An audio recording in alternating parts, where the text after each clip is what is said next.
श्रीकृष्णाने अध्याय 9 राजविद्या राजगुह्य. ओम श्री परमात्मने नमः. श्रीकृष्णाने त्यांच्या अंतःकरणातील अतिगुह्य असे जे ज्ञानाचे अधिकरण आहे ते अर्जुनाला पुन्हा एकदा सांगितले आहे. त्यापूर्वी ज्ञानदेव आपल्या श्रोत्यांबरोबर संवाद साधतात. ते श्रोत्यांची स्तुती करतात. ते म्हणतात, श्रोते हो, तुमच्या कृपादृष्टीच्या ओलाव्याने बहरलेल्या प्रसन्नतेच्या मळ्याची थंडगार सावली पाहून श्रमलेला असा जो मी तो ह्या ठिकाणी विश्रांती घेत आहे. तुम्ही सुखामृताचे डोह आहात म्हणून आम्ही आपल्या इच्छेप्रमाणे त्यात बागडून थंडावा मिळवू असे म्हणतो. बालकाच्या बोबड्या बोलांनी व वेड्यावाकड्या चालण्याने ज्याप्रमाणे आईला आनंद होतो त्याप्रमाणे तुम्हा संतजनांची प्रीती मला लाभावी अशा उत्कट इच्छेने मी तुमच्याशी सलगे करत आहे. लहान मूल वडिलांच्या ताटात जेवायला बसून आपली योग्यता नसतानाही प्रेमाने आपल्याच वडिलांना घास देऊ लागते तेव्हा वडील आपले तोंड घास घेण्याकरता अगदी आनंदाने पुढे करतात. त्याचप्रमाणे मी तुमच्याशी बालकाप्रमाणेच वागत आहे आणि माझ्या ह्या वागण्यामुळे तुम्हालाही आनंदच व्हावा असे मला वाटते. ज्याच्या पुढे वेदांचे शब्दही कुंठित झाले तो गीतार्थ मराठी भाषेत सांगण्याचं मी धाडस करत आहे. तुमच्यासारख्या संतांनी प्रेममय होऊन आपले अवधान जर माझ्या बोलांकडे दिले तर ही अवघड आणि महान अशी गीता मी सोप्या मराठीत सांगू शकेन. श्रोत्यांचे अवधान हे वक्त्याच्या बोलांसाठी अमृत वर्षावासारखे असते. श्रोत्यांनी लक्ष दिले तर सांगणाऱ्याचे बोल समर्थ होतात आणि वक्त्याच्या मुखातून त्याचा अखंड प्रवाह वाहत राहतो. ते बोल तत्वज्ञानाच्या गहन सिद्धांताचे ओझे अलगद आणि सहज पेलू शकतात. आम्हाला शिजवून आमची गोडी चाखून पहा अशी विनंती तांदूळ करतात का हो? कळसूत्री भावल्यांचा खेळ करणाऱ्याला आम्हाला नाचव असं कळसूत्री भावले सांगतात का हो? तो सूत्रधार त्या लाकडी बाहुल्यांना स्वतःच्या कौशल्याने नाचवत असतो. तशी मी एक कळसूत्रीच भावली आहे आणि तुम्ही संत माझे सूत्रधार आहात. तुम्हीच माझ्या मुखातून सोप्या मराठीमध्ये गीता वदवून घेत आहात. ह्यावर निवृत्तीनाथ म्हणतात, ज्ञानेश्वरा, तुला काय म्हणायचे ते कळलंय बरं आम्हाला. आता भगवान काय म्हणतात ते सांग पाहू. श्रीगुरूंच्या या शब्दांनी आनंदित होऊन ज्ञानदेव पुढचा कथाभाग सांगू लागतात. भगवान म्हणाले, अर्जुना, मी जे ज्ञान आता तुला देणार आहे ते माझ्या अंतरातले गुह्य असे ज्ञान आहे. तुझी माझ्यावर पूर्ण निष्ठा आहे आणि तू माझा खरा भक्त आहेस. तुझे अंतःकरण शुद्ध आहे आणि तू कोणाचीही निंदा न करणारा आणि बुद्धिवान असा आहेस. त्यामुळे मी काय सांगतो ते तुला समजेल. उत्तम मशागत केलेल्या ओल्या मातीमध्ये पेरलेले धान्य ज्याप्रमाणे टरारून फोफावते त्याप्रमाणे तुझ्या चित्तात मी जे ज्ञानबीज पेरणार आहे ते चांगले अंकुरेल. हे ज्ञान तुला झाले की मोक्षलाभ होईल. मी जे सांगणार आहे ते तत्वज्ञान अगदी गुढातले गुढ आहे आणि ते श्रोत्याला पावन करणारे आहे. ते मोक्षाचे वसतिस्थानच आहे. स्वभावतः ते प्रत्येक शिष्याच्या चित्तात असते. ते विज्ञान मिश्रित असते. श्री गुरूंनी उपदेश केल्यावर ते ज्ञान विज्ञानापासून निराळे होते. हे ज्ञान शिष्याला आनंदात ठेवते. त्या ज्ञानाला ओहटी लागत नाही. शिष्याला विज्ञान आणि ज्ञान ह्यामधील अंतर समजले की गुरुचे कार्य फलद्रूप होऊन ते संपते. ज्ञान आणि विज्ञान यामधले अंतर योग्यपणे कळणं अत्यंत कठीण आहे. कमळ चिखलात उगवतं, फुलतं आणि त्याचा सुगंध सगळीकडे पसरतो. पण त्या कमळातील परागकणात असलेला मध मात्र भ्रमरालाच मिळतो. त्या कमळाजवळच्या चिखलात असणाऱ्या बेडकाला तो मिळत नाही. ज्ञानरूपी मधाचा आणि त्यातून मिळणाऱ्या आनंदाचा शोध लोक स्वतःच्या हृदयात चित्तात घेत नाहीत आणि ते हा संसारसागर कधीच पार करू शकत नाहीत. बीजातूनच वृक्ष निर्माण होतो आणि सोन्याचाच अलंकार होतो. त्याप्रमाणे बीज होऊन मीच हे विस्तारित जग झालो आहे. इंद्रियांनी होणाऱ्या जाणीवेच्या पलीकडे असलेला जो मी तो मीच हे त्रैलोक्य झालो आहे. मायाच्या पलीकडील माझे जे स्वरूप ते जर तू आपल्या कल्पनेशिवाय पाहू लागलास तर माझ्या ठिकाणी सर्व भूते आहेत असे जे मी तुला सांगितले होते ते खोटे आहे असे तुला भासेल. कारण सर्व मीच आहे. कापसाच्या पोटात कापडाचे गठ्ठे असतात का? वापरणाऱ्याच्या समजुतीने तो कापूस कापड बनला आहे. सोन्याचे दागिने घडवले तर त्या दागिन्यांमध्ये सोनं नसतं का?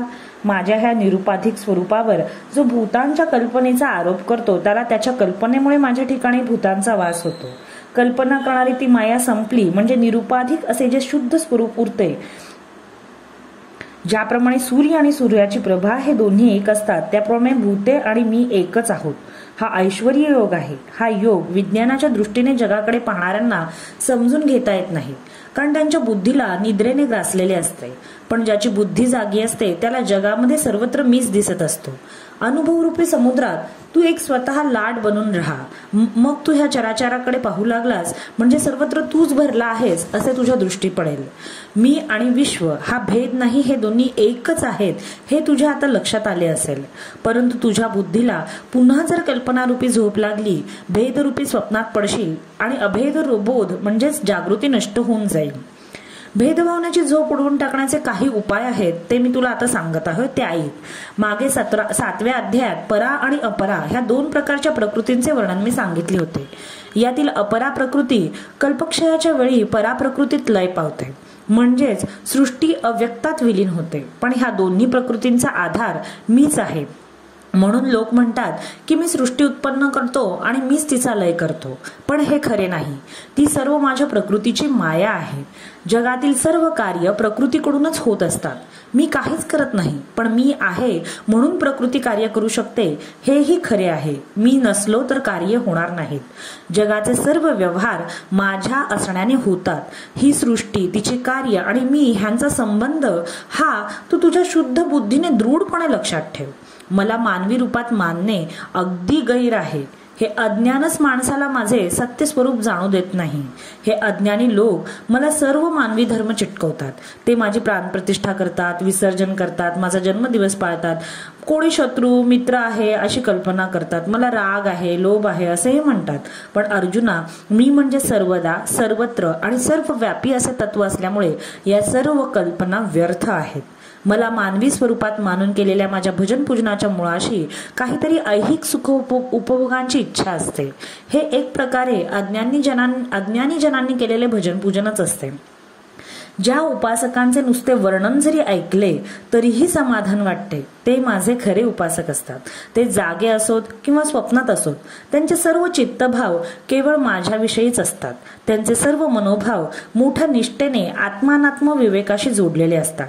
नित्य वैराग्यशील राहिल्यामुळे त्यांना स्वतःमध्ये कसलीच उणीव जाणवत नाही, म्हणून ते सदा आनंदी असतात. माझ्याविषयी असलेला त्यांचा प्रेमभाव अपार असतो, त्यामुळे त्यांना मोक्षानंदही नकोसा वाटतो.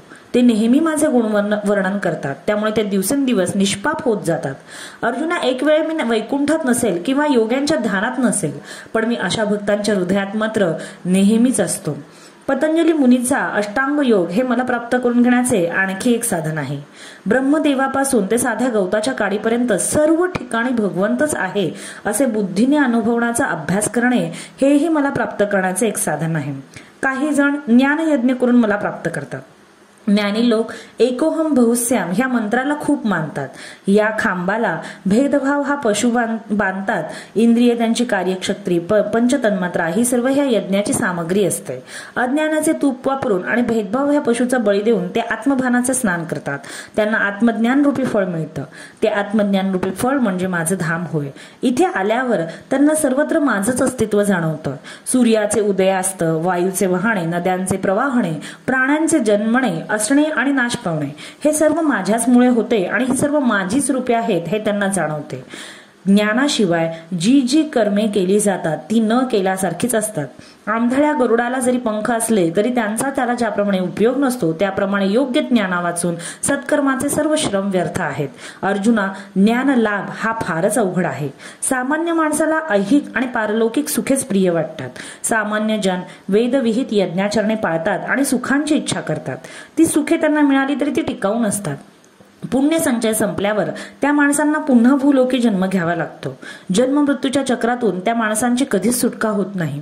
त्यांच्या दुर्दैवाने त्यांना आपली सुटका व्हावी असे वाटतच नाही. त्या माणसांच्या ध्यानातच येत नाही की त्यांच्या सर्व यज्ञकर्मांचा आधार मी असतो आणि ती कर्मे मीच त्यांच्याकडून पार करून घेत असतो.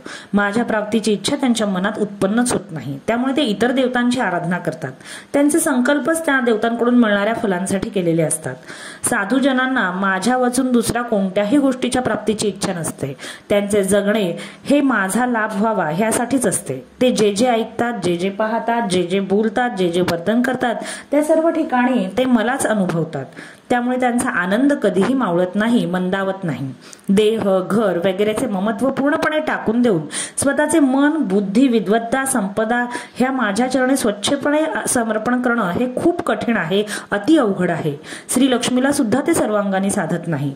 ज्या भक्ताला हे साधतं तो भक्त माझ्या दृष्टीने खूप मोठा असतो. माझ्यावरचे प्रेम व्यक्त करण्यासाठी त्याने मला ओंजळभर पाणी जरी अर्पण केलं तरी ते मला जगातल्या इतर कोणत्याही देणगीपेक्षा मोलाचं वाटतं. त्या देणगी मागील निष्ठायुक्त आणि विशाल प्रेमभावना महत्वाची असते. अर्जुना, तू तुझ्या हातून घडणाऱ्या सर्व क्रियांमागे असणारं ममत्व मला देऊन टाकलंस म्हणजे तुला पुन्हा ह्या देहाच्या कोंडवाड्यात यावं लागणार नाही. तू देहामध्ये असेपर्यंत नेहमी आनंदी स्थितीत राहशील आणि देह सोडल्यावर मलाच येऊन मिळशील. मी सर्व भूतांच्या ठिकाणी सारखाच आहे. माझ्या ठिकाणी माझे आणि तुझे असा काही भेद नाही. जे माझ्या अशा स्वरूपाला जाणतात आणि अहंकाराचा बिमोड करून काया वाचा मनाने मला भजतात ते जगात देहाने व्यवहार करत असले तरी त्यांचे चित्त माझ्या ठिकाणी असते आणि मीही त्यांच्या हृदयात असतो.